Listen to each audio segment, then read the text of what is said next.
नमस्कार दोस्तों, आज हम LIC के एक बेहतरीन इंश्योरेंस प्लान जीवन लक्ष्य के बारे में बताने वाले हैं। काफी लोग इस पॉलिसी को कन्यादान पॉलिसी के नाम से भी जानते हैं, क्योंकि इसमें आप सिर्फ 75 रुपए प्रतिदिन देकर 11 लाख रुपए अपनी बेटी के कन्यादान के लिए इकट्ठा कर सकते हैं। सिर्फ इतना ही नहीं, इसमें आपकी पॉलिसी पर आपको 3 साल किस्त ना देने की छूट मिल जाती है। यानी कि अगर आप 20 साल के लिए पॉलिसी लेते हैं तो सिर्फ और सिर्फ इसमें आपको 17 साल किस्त देनी होगी। इसके साथ साथ पिता के ना रहने पर इस पॉलिसी में किस्तें नहीं ली जाएगी। पिता की मृत्यु होने पर तुरंत 5 लाख रुपए आपके बच्चे को मिल जाते हैं। इसी के साथ साथ लड़की के लालन पालन हेतु 50,000 रुपए हर वर्ष मिलते रहेंगे अगर पिता की मृत्यु हो जाती है। अभी मान लेते हैं जो आपकी उम्र है वो 30 साल की है और 21 साल के लिए आप ये इंश्योरेंस प्लान लेना चाहते हैं। अगर आप 21 साल के लिए ये इंश्योरेंस प्लान लेते हैं तो इसमें आपको सिर्फ और सिर्फ 18 साल आपके पॉलिसी में प्रीमियम की पेमेंट करनी होगी, यानी कि 3 साल की इसमें आपको छूट मिल जाती है। उसके बाद हम बात करते हैं सम एश्योर्ड की। तो मान लेते हैं कि आप 5 लाख रुपए का बीमा इसमें लेना चाहते हैं।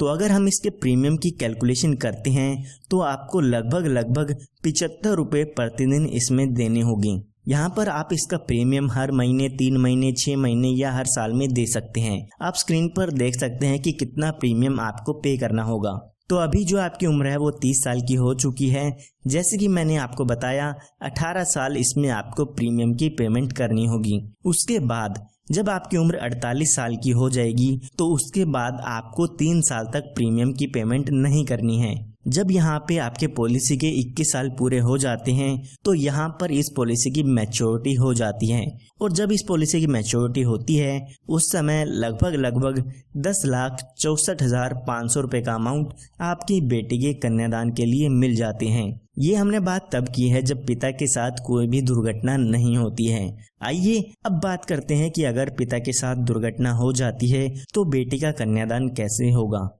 तो हम एग्जाम्पल समझने के लिए मान लेते हैं जब पिता की उम्र 34 साल की होती है तो यहाँ पर उनकी किसी भी कारण से डेथ हो जाती है। तो जब भी पिता की डेथ होती है तो उसके बाद पॉलिसी की किस्त आपको नहीं भरनी होगी। बाकी के बचे सालों में आपकी पॉलिसी ऐसे की ऐसे चलती रहेगी, लेकिन आपको प्रीमियम की पेमेंट नहीं करनी है। तो जैसे कि मैंने आपको बताया कि 4 साल बाद अगर डेथ होती है तो हमारी पॉलिसी के बाकी 17 साल बच जाते हैं। तो जब ये 17 साल बचेंगे तो इनमें हर साल बच्चे को 50,000 रुपए हर साल मिलते रहेंगे, जो कि आपके सम एश्योर्ड का 10% होता है। इन 17 सालों में हर साल 50,000 रुपए आपके घर वालों को मिलते रहेंगे। उसके बाद जब यहाँ पे आपकी पॉलिसी के 21 साल पूरे हो जाते हैं तो जो पॉलिसी के मैच्योरिटी का अमाउंट मिलना था वो भी आपकी फैमिली को मिल जाता है, जो कि यहाँ पर 10,64,500 रुपए का था। यानी कि लड़की के लालन पालन हेतु पैसे तो मिलते रहेंगे हर साल।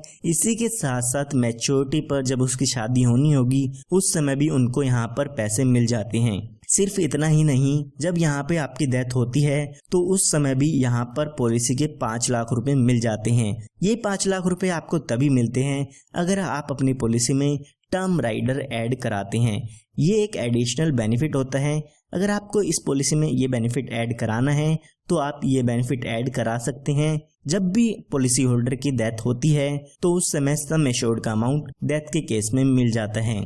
इसी के साथ साथ यहाँ पर अगर पॉलिसी होल्डर की डेथ एक्सीडेंट के कारण होती है तो इस 5 लाख रुपए के साथ साथ 5 लाख रुपए एडिशनल मिलता है। यानी कि डेथ के समय 10 लाख रुपए का अमाउंट आपकी फैमिली को मिल जाता है। इसी के साथ साथ 50,000 रुपए 17 साल तक मिलते रहेंगे, और यहाँ पर मैच्योरिटी के समय 10,64,500 रुपए का अमाउंट भी मिल जाएगा। तो ये एक काफ़ी बेहतरीन प्लान है। अगर आप अपनी बेटी के लिए लेना चाहते हैं तो आज ही हमारे दिए हुए नंबर पर संपर्क करके इस इंश्योरेंस प्लान को ले सकते हैं या इसकी और भी जानकारी ले सकते हैं। इसके साथ साथ इस पॉलिसी में आपको लोन की सुविधा, टैक्स बेनिफिट, इस तरह के और काफ़ी जो फायदे हैं वो इसमें मिल जाते हैं। धन्यवाद।